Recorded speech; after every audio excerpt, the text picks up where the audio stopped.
What's up, Ford F-150 owners? This is the 04 Ford F-150 5.4. Previous video is how to remove the AC compressor. The second one is how to prep your AC compressor. So it should look similar to this. I'm using new because I can't stand reman products. They fail. As soon as you gas them, charge them, turn them on, they blow up. If you have a black painted AC compressor, that's a reman, and that is the junkiest of the junks. Open the box before you purchase it. If it's black reman, send it back. For complete garbage, don't waste your time. Always go for new. They're usually not that much more money. So you're gonna take off the cap. It should be under vacuum. You should hear go. If it doesn't, that doesn't mean it's good or bad, but I would say that chances are there's something wrong.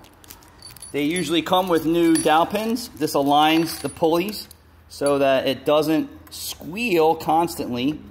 Believe it or not, these are so important. All right, make sure that you remove them from your engine block and replace them. This keeps the alignment of the pulleys.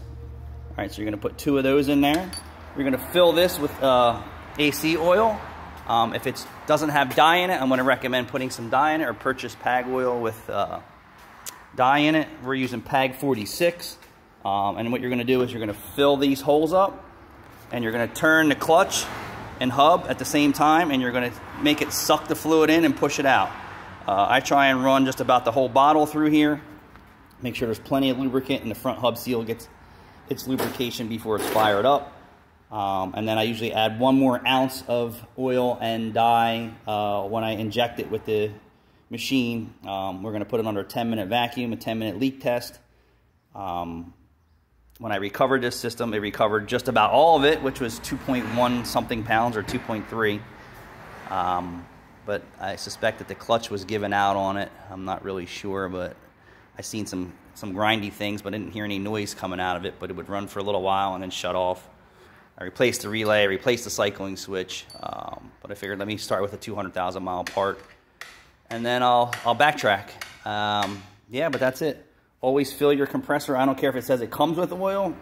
I don't trust anybody on the assembly line. No one gives a F about their jobs. That's my opinion, especially in the product world. Don't take it personal if you're a packager or a rebuilder. Some guys probably do, but the majority of the world don't give a shit. Thanks for watching.